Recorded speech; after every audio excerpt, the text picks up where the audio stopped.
Audit documentation ना क्या है भाई? डॉक्यूमेंटेशन क्या है बताओ? जो भी ऑडिट कर रहे हैं सबका प्रूफ देने के लिए डॉक्यूमेंट करना पड़ता है। सबसे मेन बात है कि जो भी कर रहे हो वो सब शो करना पड़ेगा। अरे सर, जो भी कर रहे हो आपको वो क्या करना पड़ेगा? शो करना पड़ेगा, है ना? वो आपके डॉक्यूमेंट्स के थ्रू होना चाहिए। तुम ऐसे समझो ना, एक मूवी जो है वो कैसे बनती है? अपन लोग जो भी मूवी देख रहे हैं उसको सोच करके और लिखा पहले जाता है। अरे समझ, उसको बोलते हैं स्क्रीन प्ले। पता है स्क्रीन प्ले पता है क्या होता है? एक होती है स्टोरी, अरे समझ, और एक होता है स्क्रीन प्ले। पता है कि नहीं पता है स्क्रीन प्ले? नहीं पता है? देखो, तुमने अगर कोई भी मूवी देखी हो कि भाई जैसे है ना, वो कोई भी मूवी ले लो, है ना, कि धूम टू है तो फिर वो यहाँ से आएगा, यहाँ पर ऐसी बिल्डिंग रहेगी, है ना, इस तरीके का फर्स्ट आएगा, वो चल करके जाएगा, फिर वो इधर दिखेगा, फिर वो इधर, ये लिखा होता है। समझ में आ रहा है? तो आपका डॉक्यूमेंटेशन जो है ना वो स्टोरी की तरह नहीं होना चाहिए, स्क्रीन प्ले की तरह होना चाहिए। समझ आया? समझ आया, है ना? तो हमने ऑडिट में क्या क्या किया, ये जेनरिक नहीं होना चाहिए स्टोरी के जैसे, वो होना चाहिए एकदम स्क्रीन प्ले के जैसे। कि हमने ये वाला डॉक्यूमेंट देखा और इस वाले डॉक्यूमेंट में क्या देखा। समझ आ रहा है क्या? समझ आ रहा है ना? तो इस तरीके से आप लोग क्या करोगे, डॉक्यूमेंटेशन बनाओगे। चलो, तो इसका ऐसे 230 है और ये हर अटेम्प्ट में आता ही आता है, और एक अटेम्प्ट में ये 13 नंबर तक का भी आ चुका है। क्लियर है? क्लियर है ना? ठीक है। अब audit documentation deals with auditor's responsibility to prepare audit documentation for audit of financial statement. It is to be adopted as necessary in the circumstances when applied to audit of other historical financial information. The specific audit documentation requirement of essays do not limit the application of essays laws. uh, Regulation may establish additional documentation requirement. ध्यान से समझो, इस पूरे paragraph में क्या बोला है कि भैया देखो, ऐसे 230 बताता है डॉक्यूमेंटेशन, ठीक है ना? बट ऐसे 230 अकेला नहीं है जो डॉक्यूमेंटेशन बताता है। वो कह रहा है हर स्टैंडर्ड में आपको मिलेगा कि क्या क्या डॉक्यूमेंट करना है। ये स्टैंडर्ड आपको लिमिट नहीं कर रहा है कि कितने कितने डॉक्यूमेंटेशन करना है। आ रहा है समझ में? आपको क्या करना है, आपको हर स्टैंडर्ड को निभाना है। हर जो भी कानून वानून भी अगर आपके लगे हुए हैं, उनमें भी हो सकता है कि डॉक्यूमेंटेशन की रिक्वायरमेंट हो। आ रहा है समझ में कि क्या क्या आपको क्या करना है, डॉक्यूमेंट करना है। समझ में आ रही है बात? ठीक है ना? और उसके बाद भी अगर आपको लगे कि और किसी चीज का भी डॉक्यूमेंटेशन करना है तो आप वो भी कर लो। देखो पॉइंट ये है कि ये कितना भी बोल ले, हमको ज्यादा ही करना पड़ेगा डॉक्यूमेंटेशन। समझ में आ रहा है? ठीक है, आप लोग कुछ लोगों को बोलते हुए ऐसे सुनोगे कि भाई बड़ी फर्म्स जो है वो तो डॉक्यूमेंटेशन ही करती है, डॉक्यूमेंटेशन ही करती है। अब भाई वो रिक्वायरमेंट है, वो लॉ की रिक्वायरमेंट है, वो ऑडिट भी करते हैं और वो डॉक्यूमेंटेशन भी करते हैं। आ रहा है समझ? ठीक है, चलो। तो है ना, necessary in the circumstances when applied, तो ये जो है ना, अदर स्टैंडर्ड्स की जो है वो लिमिट नहीं करता है इस स्टैंडर्ड को, और ये स्टैंडर्ड भी लिमिट नहीं करता बाकी स्टैंडर्ड्स को। ठीक है ना? लॉ और रेगुलेशन हो सकता है कि एडिशनल डॉक्यूमेंटेशन की रिक्वायरमेंट रखे कि भैया देखो, ऐसा है कि आपके पास सारा डॉक्यूमेंटेशन होना जरूरी है। क्लियर? यार वो खिड़कियां खोल देना, लेकिन पर्दा लगा देना।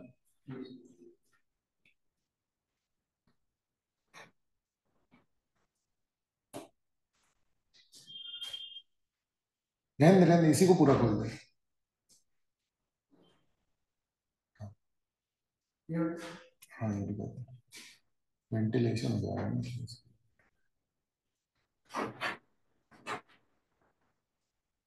हम्म, ठीक है,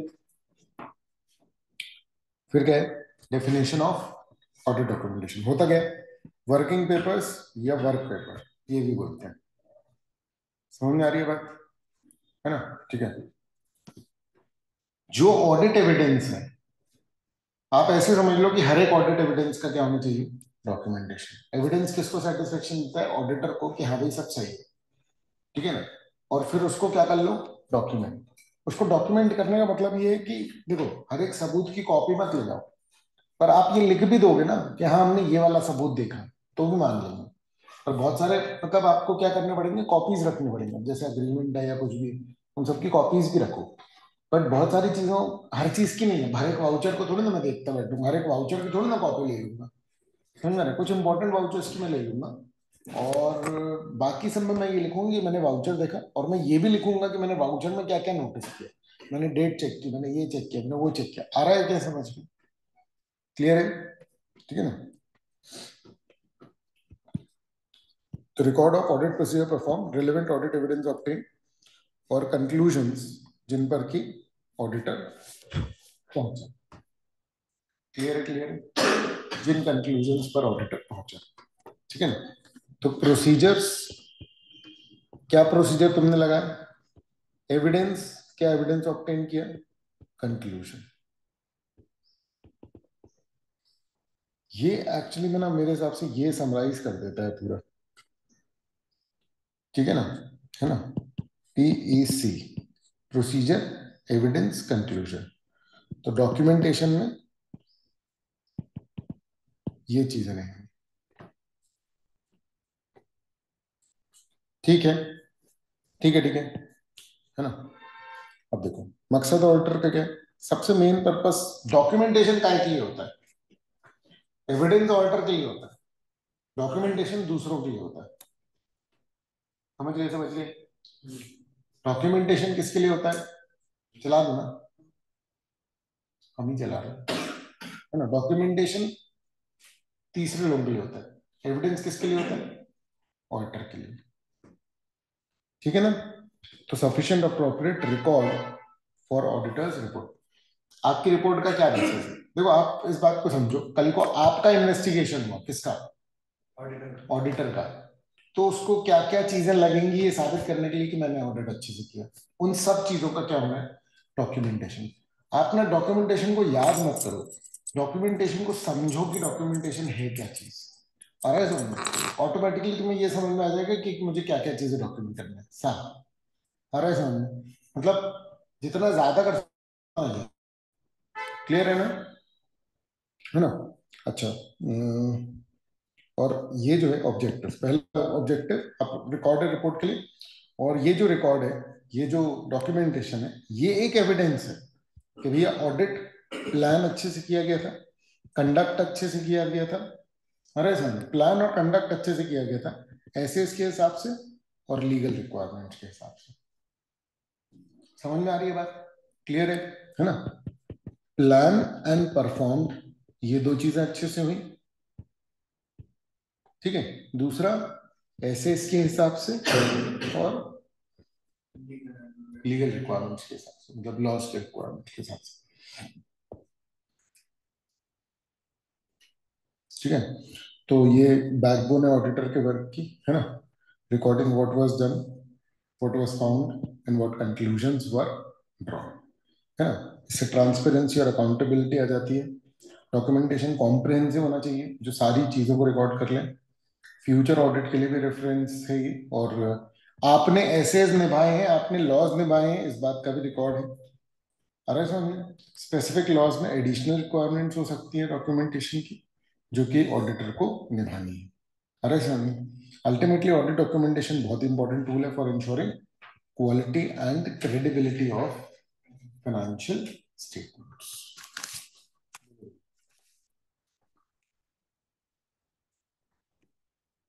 क्लियर है क्या?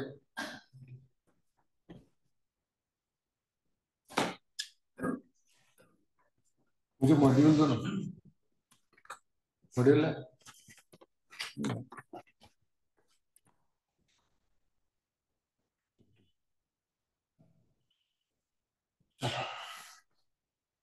एक सेकंड मैं इसमें ओपन कर लेता हूँ, मुझे साथ साथ में देखना है एक्चुअली मॉड्यूल, ताकि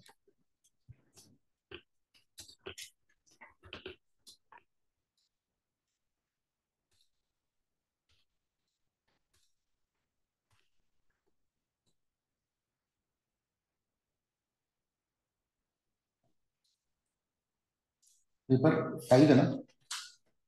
हाँ हाँ पुराना वाला भी। अच्छा, चैप्टर 6 से मॉड्यूल 2 चालू हो गया। इसलिए okay.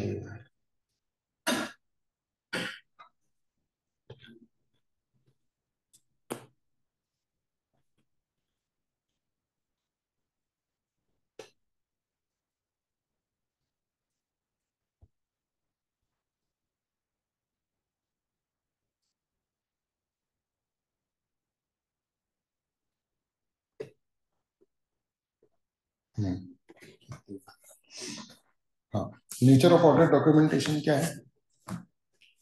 Provides evidence for the auditors conclusions, ठीक है ना, एंड कंप्लायंस विद स्टैंडर्ड्स, ठीक है, और demonstrate that the audit was planned and executed in accordance with SS and legal requirements. Clear है?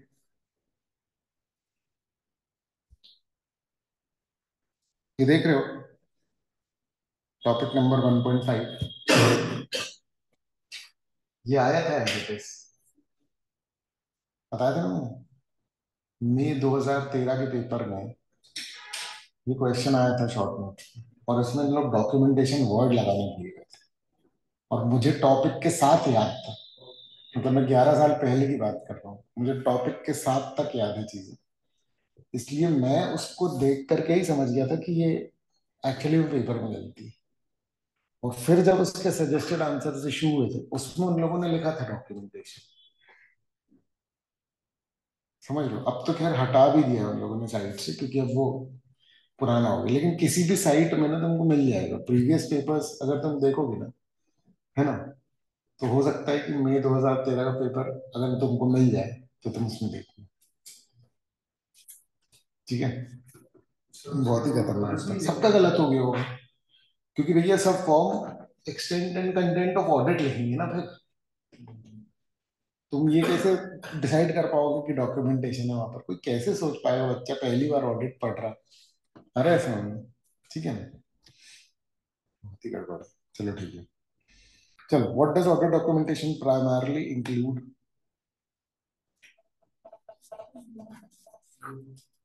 हम्म, B,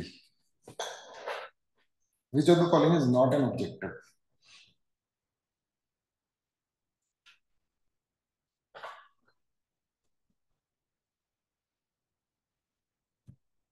C.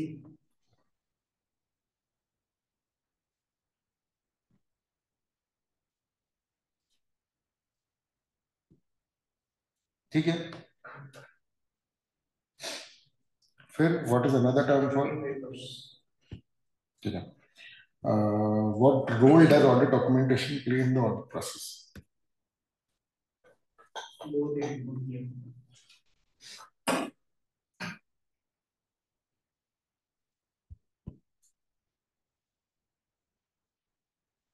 Compliance with the which of the following is crucial for maintaining integrity and reliability of audit process?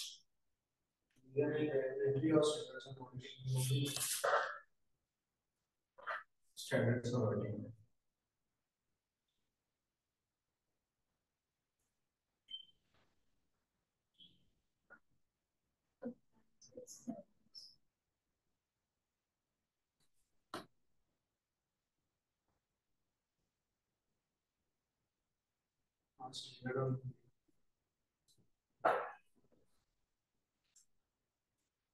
हम्म,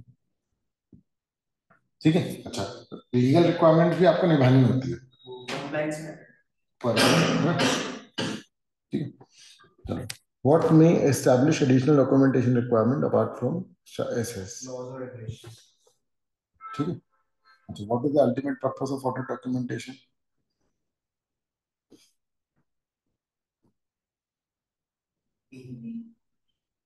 हम्म,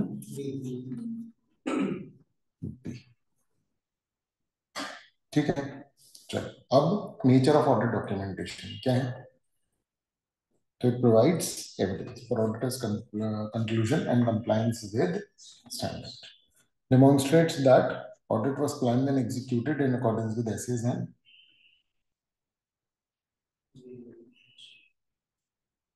ठीक है चलो अब purpose of audit documentation, assistant planning and executing the audit, ठीक है, और helps in directing supervising and reviewing, ठीक है।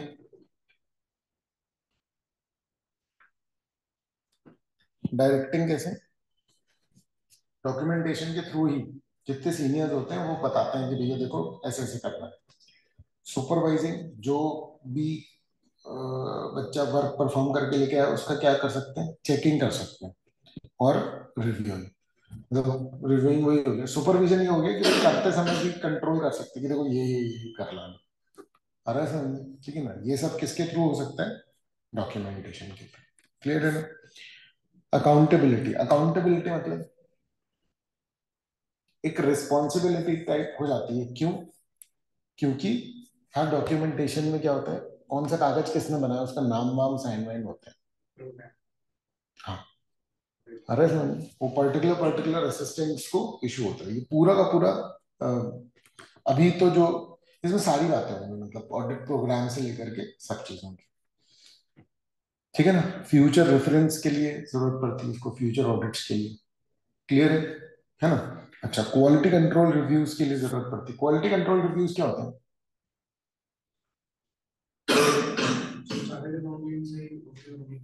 Peer review, है ना। मतलब सीएस की ही चेकिंग होती है कि भैया ये चार्टर्ड अकाउंटेंट अच्छे से ऑडिट करता है कि नहीं करता है, ऐसा वाला। क्लियर है?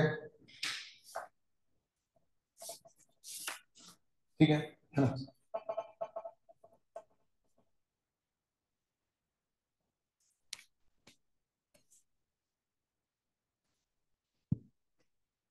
और external inspection, actually quality control reviews और एक्सटर्नल इंस्पेक्शंस जो है ना वो ऑलमोस्ट सेम है। बस ये कि क्वालिटी कंट्रोल रिव्यूज इंस्टीट्यूट ने इनकॉर्पोरेट कर रखे हैं, और एक्सटर्नल इंस्पेक्शंस किसके हिसाब से होते हैं? लॉज के हिसाब से। आ रहा है समझ में कि नाफरा आ गया और उसने अगर मान लो कि कुछ करना है तो, चलो ये क्लियर है ना। अब इलस्ट्रेशन, न्यू टीम मेंबर, है ना, वाज ऑफ द व्यू कि audit documentation does not help in planning the audit of the company. Explain, क्या ये प्लानिंग में काम आता है?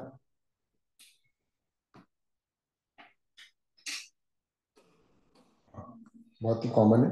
ऑडिट डॉक्यूमेंटेशन ऑब्वियसली प्लानिंग में काम आएगा, है ना, and also helps in conducting the audit of the company in a more effective way. Clear है कि नहीं बात? ठीक है। अब form, content and extent of audit documentation. First question भी आया था 2013। हाँ, फर्स्ट क्वेश्चन ही था ना ये 2013 में। ये वाला क्वेश्चन कैसे पता तुम्हें? अभी देखा था। अच्छा, ओके। ऑडिट लिखा हुआ है ना, डॉक्यूमेंटेशन नहीं है ना, ठीक है। लेकिन सजेस्टेड आंसर में था, तुम सजेस्टेड आंसर सर्च करोगे ना उसमें मिल जाएगा। उसमें क्वेश्चन भी बदल दिया है खाली में। अरे सॉरी, उसमें क्वेश्चन में लिखा हुआ है डॉक्यूमेंटेशन, आंसर डॉक्यूमेंटेशन के हिसाब से। कोई पढ़ेगा उसको समझ ही नहीं आएगा। अरे भैया, मेरे बच्चों के सबके हाईएस्ट आते थे उस अटेम्प्ट में, मेरे बच्चे के 67 थे, वो जबलपुर में हाईएस्ट मार्क्स थे।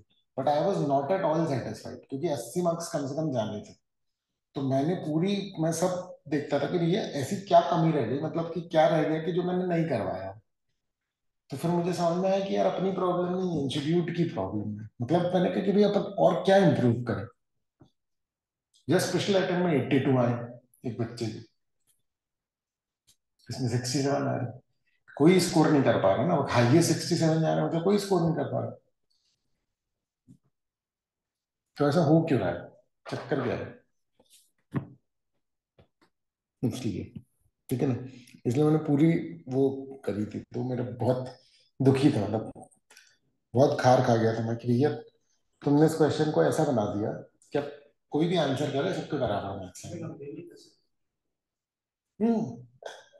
सी इंस्टीट्यूट में बहुत ईगो है, अरे सर, या तो अपन इतने नेता बने और फिर उस लेवल पर पहुंचे, ठीक है ना। देखो क्या है ना, अपन लोग जैसे बुक्स मूवीज और उन सब में पढ़ते हैं, देखते हैं, ठीक है ना, कि जैसे अकेला चना भाड़ फोड़ सकता है, ये बात ठीक है, समझ में आ रहा है, ये हो सकता है, इसमें कोई प्रॉब्लम नहीं, बट हमारी पर्सनल प्रायोरिटीज हैं क्या वो, क्योंकि फिर तुमको उसी में लगना पड़ेगा। अरे समझ, जनरल इससे कुछ नहीं होगा कि अगर तुम मान लो कि तुमने सिंपल एक कंप्लेंट रेज कर दी, उससे कुछ नहीं होगा, समझ में आ रहा है, वो बीड़ा उठाना पड़ेगा फिर सबके लिए तुमको। अरे समझ, जैसे वो एक सर है ना, प्रवीण शर्मा सर, वो करते हैं भाई, अरे सर, ठीक है, उनका ये है कि 20-25 साल हो गए उनको पढ़ाते, अरे सर, तो उनको रेवेन्यू वेन्यू या किसी की कोई टेंशन नहीं, मुझे डिग्री डिग्री सरेंडर कर दी, और वो उन्होंने बीड़ा उठाया है आईसीआई को सुधारने का, पता है वो क्या करते हैं कि भैया जो चेकिंग गलत हो रही है उस पे, उनके कारण पेपर एमसीक्यूज हुए हैं, पता है ये बात तुमको, उनकी, उन्होंने रिकमेंडेशन दिया था ये कि भाई आप के इसमें एमसीक्यूज भी होने चाहिए, और सब्जेक्टिव की जो चेकिंग है वो गलत हो रही है, और इंस्टीट्यूट के मॉड्यूल में जो क्वेश्चंस हैं वो भी गलत आ रहे हैं कुछ कुछ, आ रहा है सामने, ठीक है, वो एक ही सब्जेक्ट पढ़ाते हैं अकाउंट्स, उनने ये सारे कुछ वो निकाल करके बताए थे, उनके प्रॉपर वीडियोस हैं, पूरा उन्होंने तो सारे ब्रांचेस के सामने उन्होंने बोला था पूरे इंडिया में कि भैया सब ब्रांचेस के सामने जाकर के वो कर रहे थे भैया चेकिंग ढंग से, उसके बाद एक्चुअली में इंस्टीट्यूट ने चेकिंग पे बहुत ज्यादा काम किया, ठीक है, लेकिन अभी भी, अभी जस्ट मैंने देखा पिछले हफ्ते संजय सराफ का वीडियो डाला हुआ था, जिसमें सीए फाइनल का एक उन्होंने पेपर एनालाइज किया था कि बच्चे ने ये किया हुआ है, और उसको 8 में से 4 दिए, किस लॉजिक से कुछ पता नहीं, वो पास नहीं हो पाया, लेकिन पास होने लायक था वो पूरा, अरे सर, क्योंकि भैया फाइनल में जब डिसीजन मेकिंग पे आता है तो उसके क्वेश्चंस, उसके आंसर्स मल्टीपल हो सकते हैं, जरूरी नहीं है कि बिल्कुल वो बुक से मैच करे, बुक में भी बनाने के लिए उन लोग को दम चाहिए ना, मतलब जो बना रहे हैं, फिर आप उसके ऑल्टरनेटिव्स नहीं होने चाहिए, क्वेश्चन बनाने वाले को एक्चुअली में ज्यादा ध्यान रखना ही पड़ेगा, क्योंकि जो आंसर करने वाला है अगर उसको ज्यादा पता हो, तो तुम तो उसका आंसर उस बेसिस पे चेक करोगे जो आंसर दिया हुआ है, और तुम क्वेश्चन पढ़ के ये सोचो ना कि कहाँ कहाँ दिमाग जा सकता है, उनको एक्चुअली में 2 टीमें बनानी चाहिए, क्वेश्चन आंसर एक बना रही है, और एक जो सिर्फ क्वेश्चन पढ़ करके आंसर कर रहे हैं, तो कितनी पॉसिबिलिटीज आ रही हैं, ये भी तो देखना पड़ेगा ना, समझ रहे हो, चलो खैर, हाँ, तो आपका डॉक्यूमेंटेशन ऐसा होना चाहिए जिसको देख करके, ध्यान से सुनना मेरी बात, क्योंकि इसको पढ़ करके खुद से समझ में नहीं आएगा तुमको, ठीक है, मैं जो बता रहा हूँ उसको सुनना ध्यान से, ठीक है, कि आपका डॉक्यूमेंटेशन ऐसा होना चाहिए जिसको देखते ही एक एक्सपीरियंस्ड ऑडिटर ये समझ पाए कि आपके प्रोसीजर्स का एंटी क्या था, आपके एविडेंस का क्या रिजल्ट निकला, मतलब आपके प्रोसीजर से क्या एविडेंस और रिजल्ट निकला, और किन सिग्निफिकेंट मैटर्स, कौन कौन से मैटर सिग्निफिकेंट थे, और कौन कौन से कंक्लूजन्स पे आप रीच हुए, ये बात एक एक्सपीरियंस ऑडिटर को जितने कागजों से समझ में आएगा, उतना एटलीस्ट आपको डॉक्यूमेंटेशन करना पड़ेगा,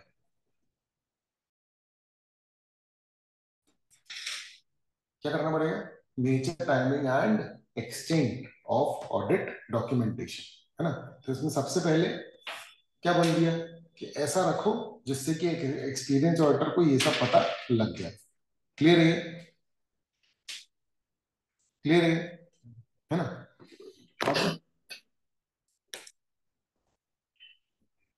रिजल्ट ऑफ ऑडिटिंग, हाँ अच्छा, मस्ट इंक्लूड, क्या क्या इंक्लूड होने चाहिए, ठीक है, जो भी आइटम्स टेस्ट किए उसके कैरेक्टरिस्टिक्स, किसने परफॉर्म किया, किसने रिव्यू किया, किस दिन कंप्लीट हुआ, आ रहा है समझ, है ना? वर्कर, रिव्यूअर, डेट, आ रहा है समझ, ठीक है ना? और नेचर ऑफ आइटम टेस्ट, ठीक है? ये सब होना चाहिए। मैनेजमेंट के साथ डिस्कशन हुआ वो लिख लो, गवर्नेंस के साथ हुआ वो लिख लो, किसी भी सिग्निफिकेंट मैटर पर जो भी हुआ वो लिख लो। अरे समझ में?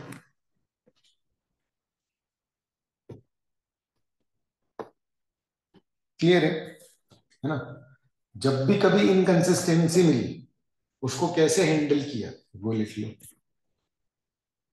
आ रहा है ना समझ में? हर ही चीज बोल रहा है वो नोट करने के लिए, कुछ भी नहीं छूटेगा मतलब। आ रहा है समझ में? ठीक है ना? तो बहुत सिंपल सा ही फंडा है इसका कि सब लिख लो। Factors influencing form and extent, ठीक है? तो फॉर्म, फॉर्म मतलब फॉर्मेट, अरे सर एक्सटेंट मतलब कितनी डिटेल में मैं रखूं अपना डॉक्यूमेंटेशन, एंटिटी साइज और कॉम्प्लेक्सिटी को डिपेंड करता है। समझ में आ रहा है कितना डिटेल रखूंगा? Nature of audit procedure and identified risk, जिन चीजों पर रिस्क है उसका ज्यादा डॉक्यूमेंटेशन रखूंगा। समझ में आ रहा है क्या?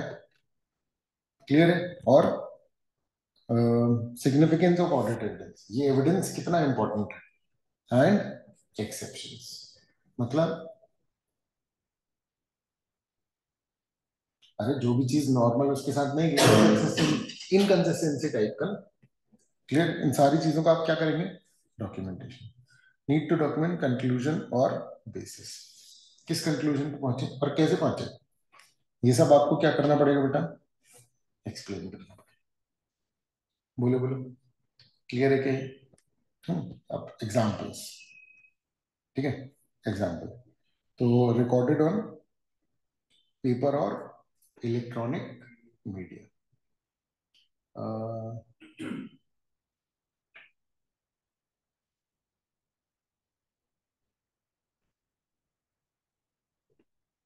ये इसमें एग्जांपल में एक्चुअली में दूसरी और चीजें हैं। अच्छा, चलो, हाँ ठीक है, यही है। पेपर या इलेक्ट्रॉनिक मीडिया में रिकॉर्ड कर लोगे आप, मतलब कि जरूरी नहीं है कि पेपर फॉर्म में, आप इलेक्ट्रॉनिक फॉर्म में भी रख सकते हो। ऑडिट प्रोग्राम, ठीक है ना? एनालिसिस, मेमोरेंडम, जो भी इशू किए आपने, समझना रहे, ठीक है? और मेमोरेंडस प्लूरल ऑफ मेमोरेंडम, है ना? तो खूब सारे मेमोरेंडम किए तो मेमोरेंडम्स नहीं बोलेंगे उसको, मेमोरेंडा बोलेंगे, ठीक है ना? और summaries of significant matter, letters of conformation, clear है? और करस्पॉन्डेंस एंड चेकलिस्ट, ये सब आपको क्या करनी पड़ेंगी? ये सब आपको क्या करना पड़ेगा? ठीक है, डॉक्यूमेंट करके रखना पड़ेगा। बोलो, ये क्लियर है?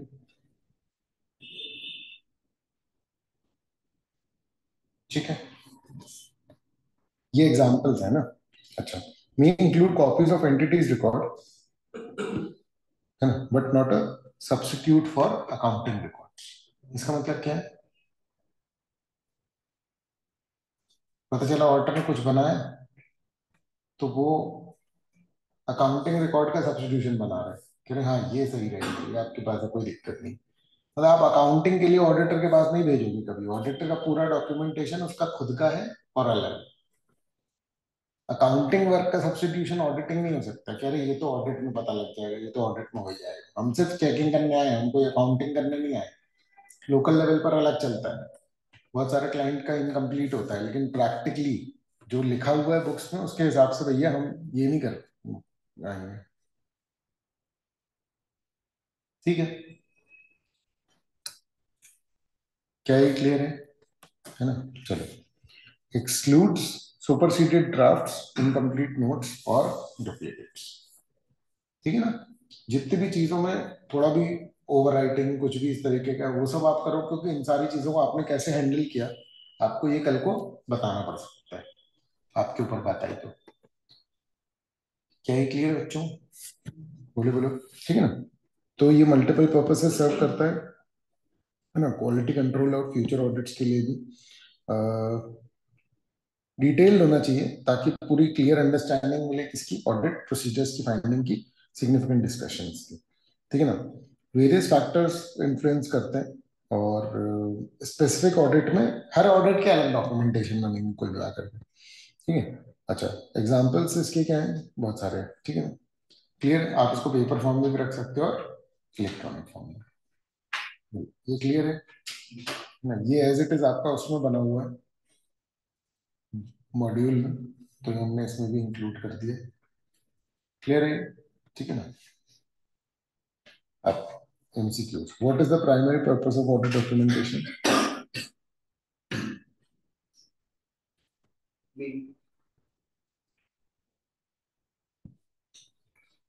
ठीक है।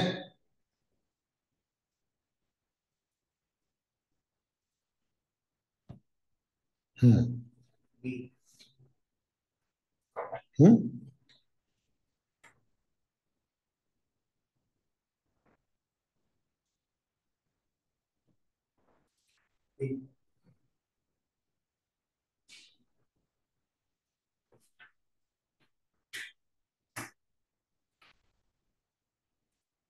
ठीक है।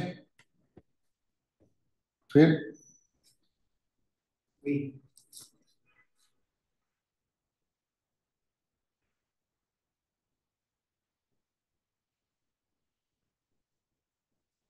ठीक है, चलो 11th।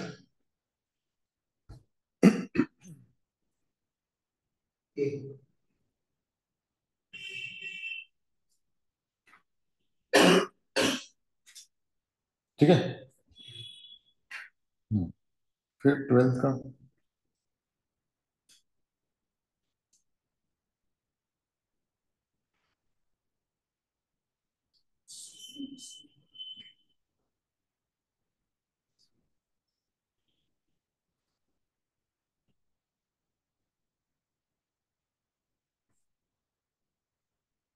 हम्म, फिर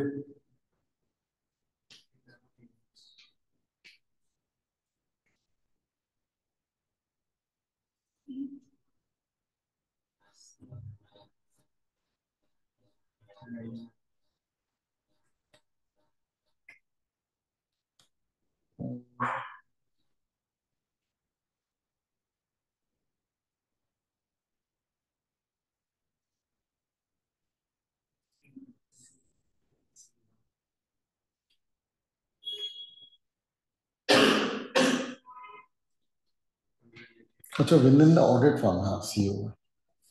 मैं समझ रहा था internal emails with in the client. हाँ, ठीक है ना, क्लियर है ये?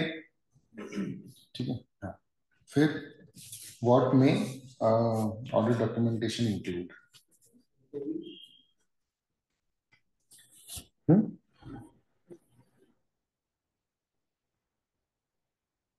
बताओ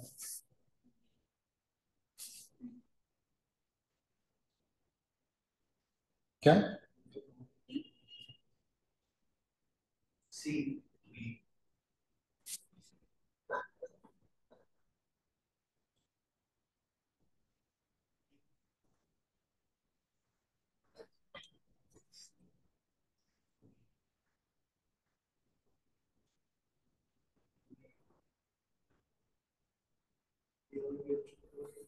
ये होगा ना C, है ना?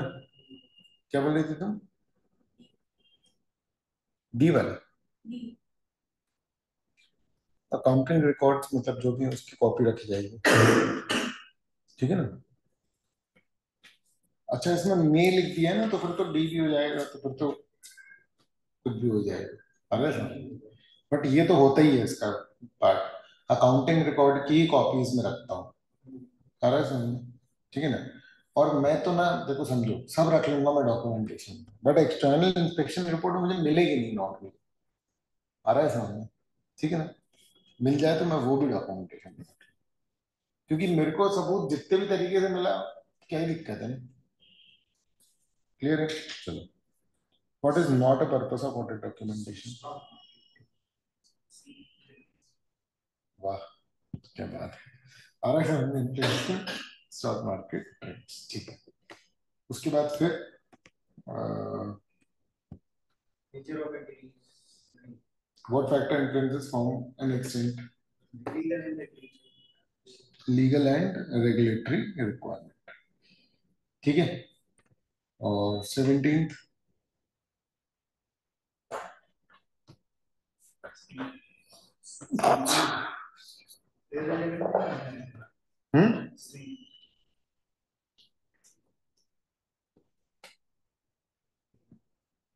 ठीक है।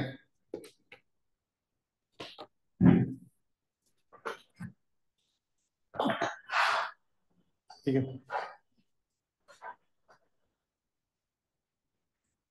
फिर क्या है? Timely preparation of audit documentation. तो कब बनाओगे ऑडिट डॉक्यूमेंटेशन? नॉर्मली कब बनाओगे? हर समय बनाते रहो। मतलब तुम समझो कि ऑडिटर क्लाइंट पे जाएगा ना, तो हर समय पेन पेपर तो रखा ही रहेगा अपने पास या लैपटॉप। नॉर्मली हम लोग तो यही देखते थे कि जैसे आर्टिकल्स अगर मान लो कि घूम रहे हैं ना, तो लैपटॉप लेके ही घूम रहे हैं। आ रहा है समझ में? क्योंकि कहीं पर भी कुछ भी चेक कर रहे हैं तो फिर वो उसको लिखना पड़ेगा, और उसको ना उसी समय अगर लिख लो तो ठीक है, नहीं तो फिर भूल जाएंगे ना। आ रहा है समझ में? जो भी डिस्कशन है ना उसको मोस्टली तो हर समय आप चौकन्ने रहते हो। फिर timely preparation enhances audit quality and allows effective review before finalizing the auditor's report. मतलब क्या बोल रहे हैं?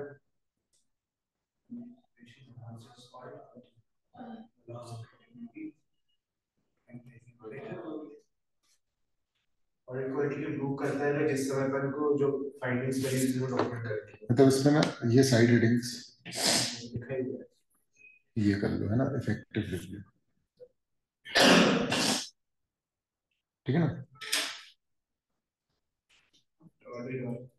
मतलब ऐसा नहीं कि ऑडिट कर लिया और बाद में फिर डॉक्यूमेंटेशन कर रहे हो, वो कम एक्यूरेट रहेगा, ज्यादातर चीजें हम भूल जाते हैं, सब ह्यूमन बीइंग है ना। चलो फिर ऑडिट फाइल। ऑडिट फाइल क्या है? फोल्डर या स्टोरेज में है, मतलब क्योंकि आप पेपर फॉर्म में रखते हो और या तो फिर इलेक्ट्रॉनिक कॉम्बिनेशन होता है, फिजिकल फॉर्म में भी रखते हो, ऑनलाइन भी रखते हैं, सारा डॉक्यूमेंटेशन होता है। ठीक है ना? सर ये एंटिटी वाइज होता है या सारा? नहीं नहीं, एंटिटी वाइज अलग अलग होता है भैया, हर ऑडिट की अलग फाइल बनती है, फिजिकल और इलेक्ट्रॉनिक हो सकता है। ठीक है ना? चलो ये बताओ, while auditing the books of very careful limited, है ना, for financial year 2021, तीन मेंबर को लगा कि with regard to audit of the company, no relation exists between audit file and audit documentation. कैसा कैसा कैसा मेंबर है ये? अब बताओ, ऑडिट डॉक्यूमेंटेशन और ऑडिट फाइल का क्या relation? वही जो आत्मा और शरीर का होता है। आ रहा है? ठीक है ना? मतलब हाँ, क्लियर है क्या? ठीक है ना? तो ऑडिट फाइल में भी डिफाइंड एज वन और मोर folders containing record that comprise the audit documentation for a, है ना, तो वो असेंबल करेगा और उसको फाइल में रख लेगा। क्लियर है क्या? ठीक है। चलो फिर assembly of the final audit file. देखो फाइनल ऑडिट फाइल हम बनाते हैं एकदम एंड में, अरे समझ में, जो कंप्लीट होता है उसमें पूरे पर्चे अर्चे लगाते थे कि ये देखो ये है, पूरा इंडेक्स बना लेते थे, उसमें पूरी नंबरिंग करते थे जितना भी डॉक्यूमेंटेशन, और सेक्शन वाइज उसको पूरा क्या करते थे, डिवाइड करते थे। मतलब कि फाइनेंशियल स्टेटमेंट के आइटम वाइज इसको जमा लेते थे, तो भैया ये चीज की चेकिंग, ये चीज की चेकिंग, ये चीज की चेकिंग। अरे सर आर्टिकल ही करते थे काम नॉर्मली। ठीक है, लेकिन हम डायरेक्शन देते थे कि देखो ऐसे ऐसे कर लो। अरे सर, ठीक है ना? तो assembly of the final audit file. आज ही खत्म हो जाएगा ना चैप्टर? क्या? आज ही खत्म हो जाएगा? हाँ, कुछ है नहीं इसमें एक्चुअली में ना, इसको अलग चैप्टर बनाया है सिर्फ इसकी इंपॉर्टेंस के कारण। ये वो एविडेंस में था। हाँ, मतलब कि ऐसी 2500 बातें अपन ने कवर कर ली हैं। ये अलग चैप्टर इसलिए क्योंकि इसकी इंपॉर्टेंस सबसे ज्यादा है। प्रैक्टिकली ऑडिट में ना, मतलब एविडेंस की कोई एक आध बात कम हो सकती है, डॉक्यूमेंटेशन की नहीं हो सकती, समझ रहे हो ना? ठीक है, चलो, auditor must assemble the audit documentation in file promptly after the audit report date. देखो, ये देखो, after the audit report date, समझ में आ रही है बात? वो कह रहा है कि पूरा डॉक्यूमेंटेशन एक फाइल में कंपाइल कर लेना, समझ में आ रहा है? रिपोर्ट डेट के बाद या कभी भी, क्लियर? रिपोर्ट तक तो काम ही चलता रहता है, उसके बाद फिर जब मतलब समेट रहे हो ना, ये तब की बात है। हाँ, जल्दी, फटाफट, टाइमली, क्लियर है? हाँ, तुरंत, ठीक है। तो SQC1 requires firms to establish policies for timely file completion। उनको पॉलिसी बनानी पड़ेगी, अदरवाइज तो कोई काम शुरू होगा तो खत्म तो हो ही नहीं पाएगा, ठीक है? Generally final audit file should be compliant within इन 60 डेज। अब देखो, इसमें जनरली लगा दिया है ना, क्लियर है? लेकिन फिर भी स्पेसिफिक नंबर ऑफ डेज, ठीक है? Final assembly involves administrative task, not new audit. कोई नया ऑडिट प्रोसीजर नहीं लगा रहे हो तुम, जैसे फाइलिंग कर रहे हो, समझ में आ रहा है? सिर्फ समेट रहे हो, नंबरिंग कर रहे हो, पर्ची लगा रहे हो, यही सारा काम है। सेक्शन वाइज डिवाइड करो, मतलब जब कल को किसी को उठाना होगा ना पूरा कि ऑडिट कैसे किया आपने, तो वो सीधे सीधे वो फाइल उठा लेगा, है ना? Changes during the assembly are administrative, like discarding superseded documents और सॉर्टिंग वर्किंग।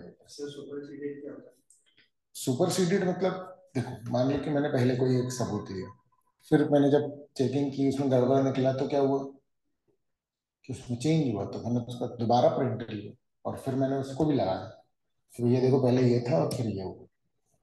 ऑडिटर का काम समझ में आया ना? सुपरसीड, जिस डॉक्यूमेंट ने सुपरसीड किया पिछले डॉक्यूमेंट को, आ रहा है क्या समझ में? जो डॉक्यूमेंट सुपरसीड हो गया वो डिस्कार्ड करना। अब मान लो कि उसका उसका लेजर कंप्लीट नहीं था, तो उसने इनकम्प्लीट लेजर दे दिया, आ रहा है समझ? तो वो डॉक्यूमेंटेशन फिर उसने बाद में जब कंप्लीट दिया, तब ये वाले का क्या काम? नहीं आ रहा समझ में? तो इसको अपन अलग कर देंगे। मैं जो बता रहा था वो किस पॉइंट से बता रहा था कि मान लो कोई गलती हुई और आपने सुधरवाई, तो आपको दोनों रखने पड़े, सुपरसीडेड डॉक्यूमेंट भी और फिर जो नया वाला डॉक्यूमेंट है सुपरसीडर, वो भी। आ रहा है समझ में? लेकिन सिर्फ डेटा वाला पार्ट है, तो कौन सा वाला रख लो? लेटेस्ट वाला। नहीं आया समझ में? क्लियर है? ठीक है, चलो। फिर जो भी ऑडिट एविडेंस डिस्कस हुआ और अग्रीड अपॉन हुआ, उसको डॉक्यूमेंट कर लोगे। फिर audit documentation must not be deleted और discarded before the end of its retention period, जो लगभग 10 साल का होता है। 7 साल और 10 साल ऐसे अलग अलग है, आ रहा है समझ में? ठीक है ना? लीगल रिक्वायरमेंट 7 की और ऑडिट की रिक्वायरमेंट 10 वर्ष की है, तो है ना? अभी अगर आएगा मतलब आगे भी, ठीक है? चलो फिर अ, ये देखो 7 ईयर्स में SQC1 कितना है? 7 साल। अच्छा, ये पहले था 10 साल, आ रहा है समझ? ठीक है ना? अभी 7 साल है, ठीक। नहीं मतलब एक बार अपन देख लेंगे, कुछ चीजों में हो सकता है कि 10 हो, लेकिन ठीक है, अभी 7 बोल रहे थे, अपन 7 कर लेते हैं। Timely preparation of audit documentation, है ना? अब देखो, ये एक्सप्लेनेशन तो शुरू में ज्यादा काम का था, अब तो इतना पढ़ लिया है अपन ने इसको, है ना? क्लियर है? तो अब आपको सबसे मेन एक तो ये है कि SQC1 जो है वो 25 बार रेफर हो रहा है। अरे मतलब बहुत बार रेफर हो रहा है, ठीक है? तो मतलब कि ये क्या हो गया, ये हो गया इंपॉर्टेंट। और SQC1 ही रेफर हो रहा है मेनली, क्योंकि ये डॉक्यूमेंटेशन आपका क्वालिटी पे बहुत होता है, मतलब जितने भी बड़ी फर्म्स है ना, उनका डॉक्यूमेंटेशन बहुत परफेक्ट होता है, ये ध्यान रखना। क्लियर है? चलो, पहले 3 टॉपिक कर लेते हैं बच्चे, फिर एमसीक्यू इकट्ठा कर लेते ठीक है। हाँ, documents, documentation of significant matter and professional judgment. याद रखना, हर एक टॉपिक एक क्वेश्चन, समझ में आ रही है बात? क्लियर है ना? अपन लोग इंपॉर्टेंट वाले मार्क कर लेंगे। जजमेंट ऑफ सिग्निफिकेंस, तो डॉक्यूमेंटेशन ऑफ सिग्निफिकेंट मैटर, ठीक है ना? तो objective analysis of facts and circumstances during determines significance. ये कैसे पता लगता है कि कौन सी चीज सिग्निफिकेंट है ना? तो फैक्ट्स और सर्कमस्टेंसेस के बेसिस पर, ठीक है। एग्जांपल क्या है?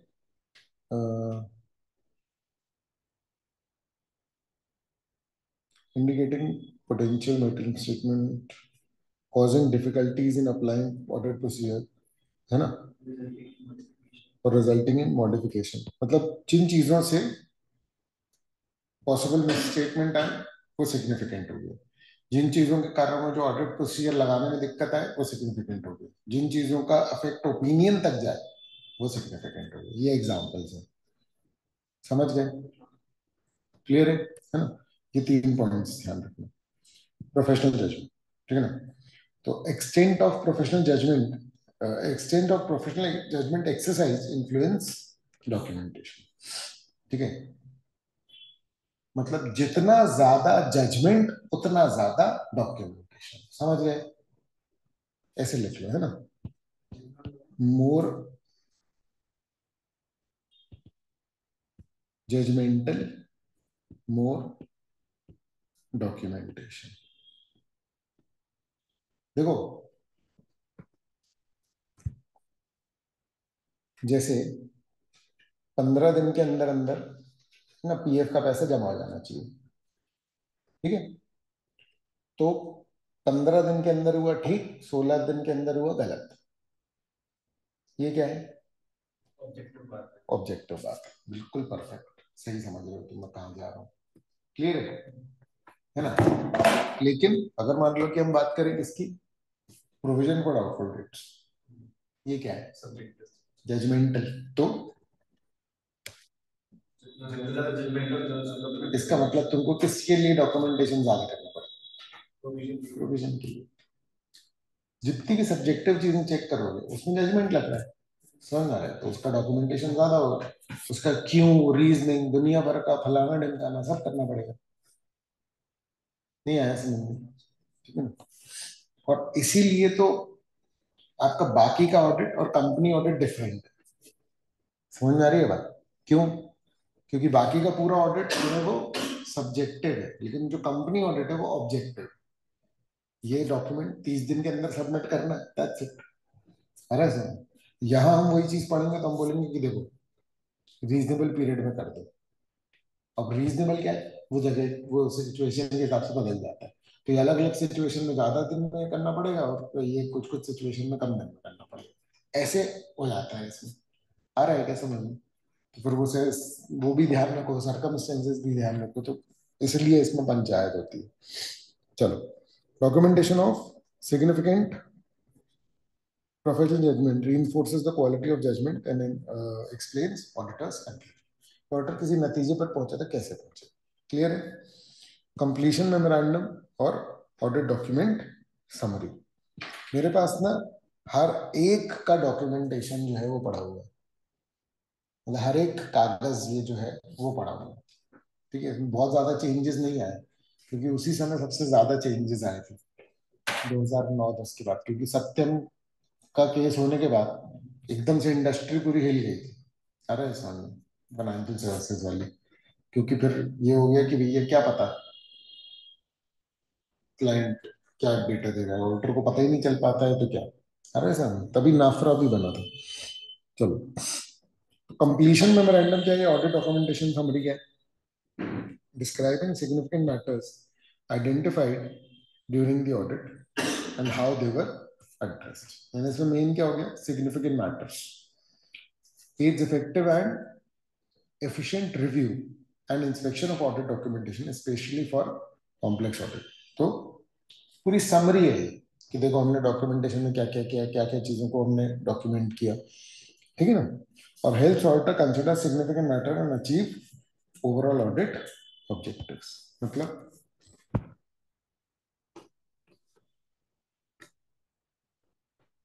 कैसे ऑडिटर अपने ओवरऑल ऑब्जेक्टिव तक पहुंचा, ये सारी चीजों के बारे में होता है।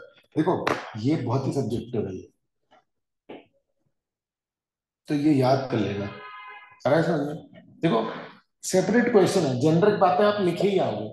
मैं कभी भी आपको ये दूंगा कि ये वाला क्वेश्चन है कंप्लीशन मेमोरेंडम या ऑडिट डॉक्यूमेंटेशन समरी, तो आप इसका आंसर लिख लेना, समझ में आ रहा है। लेकिन अगर एग्जैक्ट लिख पाओगे तो फिर क्या होगा, बहुत अच्छा हो जाएगा।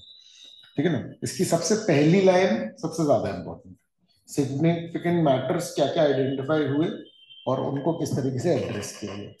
आ रहा है समझ, क्लियर है, ये मेन बात है। ठीक है ठीक है। चल फिर क्या है, और ओनरशिप, ये इंपॉर्टेंट है, ये बहुत बार आ चुके हैं डॉक्यूमेंटेशन में, सभी कुछ इंपॉर्टेंट है। तो क्लियरली ये किसकी प्रॉपर्टी है, ऑडिटर की। तो दूसरे ऑडिटर को कोई कंपल्शन नहीं कि आप अपने वर्किंग पेपर्स को, एक ऑर्डर मांग रहा है कि भैया दिखा दो, अच्छा क्लाइंट मांग रहा है तो भी हमको उसको भी देने की वो कोई कंपल्शन नहीं।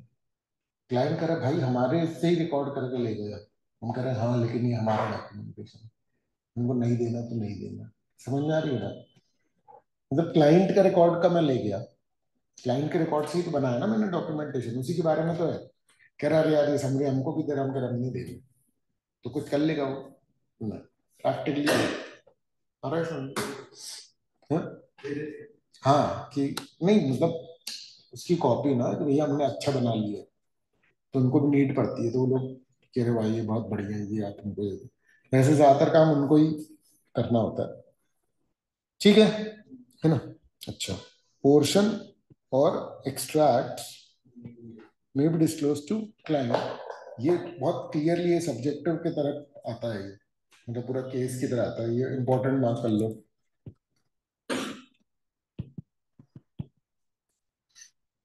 ठीक है, as it does not compromise the validity of the work of the auditor's independence.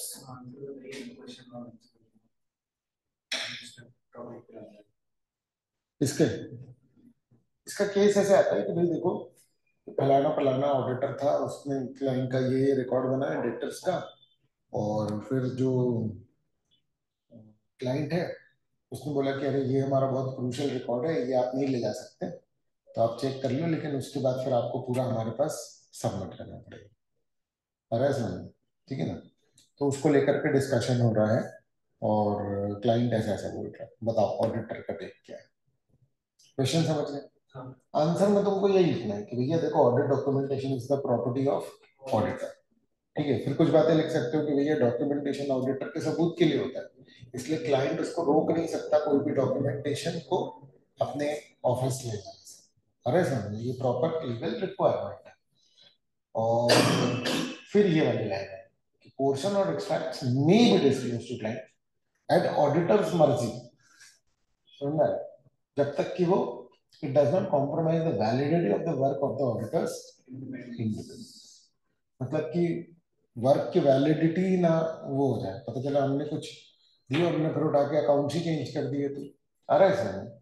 या ऑडिटर की इंडिपेंडेंस पे तो बात नहीं है कि वो पहचान का है या कोई ऐसी वाली बात है, आ रहा है सर। ठीक है ना, इस पे बात ना आए तो फिर आप पोर्शन जो है वो क्या कर सकते हो, क्लाइंट के साथ शेयर कर सकते हो। क्लियर है? ठीक है ना।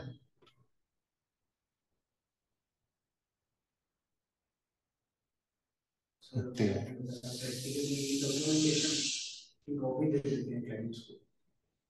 किसकी डॉक्यूमेंटेशन की कॉपी, अरे एक आध कोई चीज उसको चाहिए ना जो हमने निकाली है, डॉक्यूमेंटेशन का वो क्या करेगा, हमने उसी के में से निकाला। उसमें एक स्ट्रेट चाहिए, लेकिन जैसा आपने केस दिया डॉक्यूमेंटेशन की मना करना है, तो वो प्रैक्टिकली नहीं नहीं, ये तो मना नहीं कर सकता ना क्लाइंट, ज्यादातर को पता होता है, तो मना करेगा तो उसको बताते नहीं कि भैया ऐसा हो ही नहीं सकता। देखो एक केस जो हुआ था वो मैं बताता हूँ, ठीक है। वो आर्टिकल लेवल पर वो एचआर के रिकॉर्ड दिखाने के लिए तैयार नहीं थे, बोलते कि यार हमने एडवर्टाइजिंग कंपनी थी वो, ठीक है ना, H T Hindustan Thomson associate थी जो कि उसकी सब्सिडियरी थी। एक ऐसी कंपनी जिसके पास पूरे इंडिया का 40% का एडवर्टाइजमेंट का मार्केट है एक्चुअली में, वो पूरा एजेंसी के थ्रू होता है। जब हम गए थे तब हमको पता चला था कि भैया ये पूरा सिंगल हैंडेडली मैनेज होता है। खैर, तो वहां क्या हुआ था कि इन्होंने बोला कि हमने वो रीजनल एशिया लेवल से एक बंदे को लाए हैं, तो हम उसको मतलब अपने एम्प्लॉय करने लाए हैं, तो हम उसको सैलरी के बेसिस पे ही तोड़े। अगर इसकी सैलरी डिस्क्लोज हो गई तो ये कोई और भी इसको फिर अप्रोच कर सकता है। समझ में आ रहा है कि सैलरी का अमाउंट जो है वो बहुत ही क्रूशल है, वो हम बिल्कुल भी डिस्क्लोज नहीं कर सकते। तो फिर ये था कि नहीं भैया तुम आर्टिकल को मत दिखाओ, लेकिन तुमको बताना तो पड़ेगा ही। बोले कि भाई कोई सीनियर आएगा तो फिर हम उसको दिखा देंगे, क्योंकि वो हमारे लिए बहुत ही ज्यादा क्रूशल है। समझ गए क्या? ऐसा।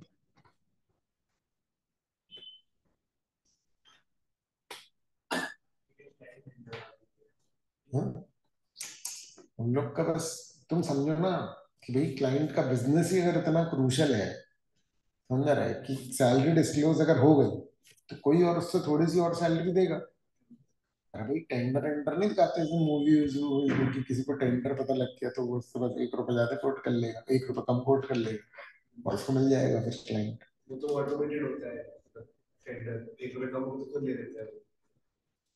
समझ में आ रहा है ना? तो वो कब होता है जब आपको पहले से पता लग जाए।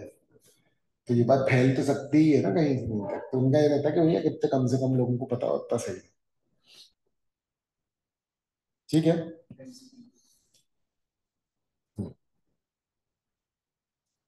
खत्म हो गई है। हम्म।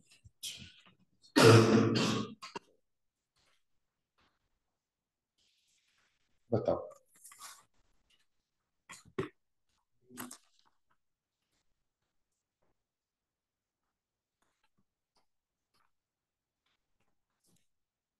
अरे मेरे को एक नोट तो ना, तो उसमें पीछे आंसर्स होंगे ना। टाइम खर्च हो जाता है।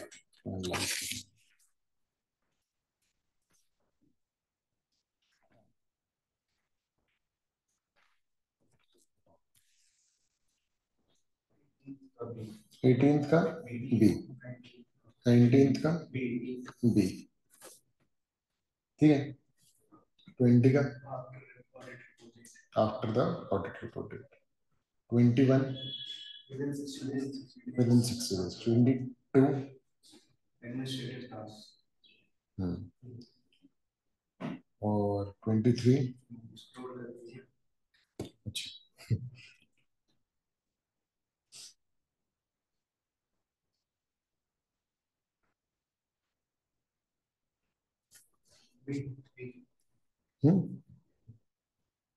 सी है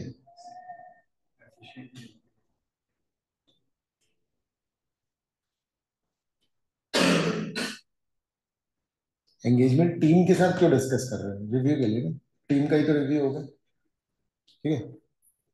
वैसे बस ये एक स्टैंडर्ड है ना, ऐसे 230 जो हम लोगों ने कवर किया है, ये बुक में एक अलग चैप्टर की तरह दिया है, लेकिन ये एक स्टैंडर्ड है कोई। बस इतनी इंपॉर्टेंस है इसकी कि एक क्लास पूरी ले रहेगी, एक अलग चैप्टर बना दिया इसका। चलो 24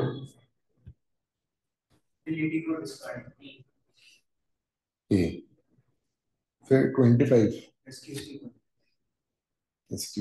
26 7 years। देखो 10 years के ऑप्शन में दे रहा। 27।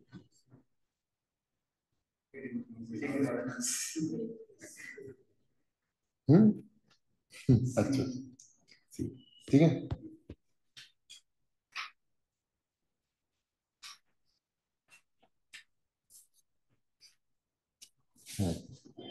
Objective analysis of facts and circumstances, B, ठीक है।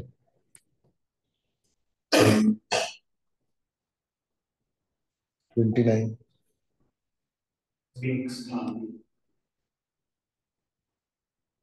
क्या circumstances causing minimal inconvenience, ठीक है। 30 31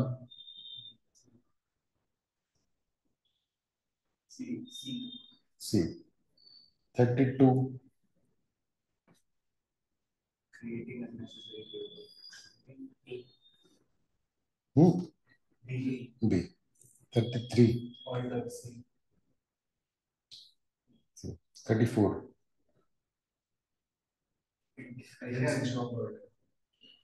At the discretion of auditor. 35. C. 36.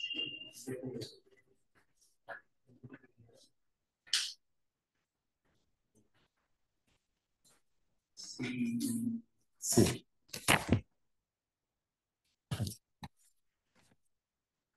37.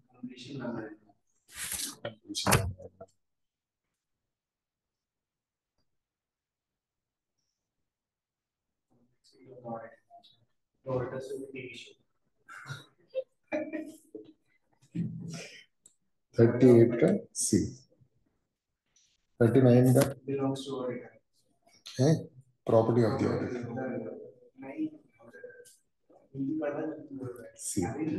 मतलब तो वही निकला ना 40 का 40 का 40 का सी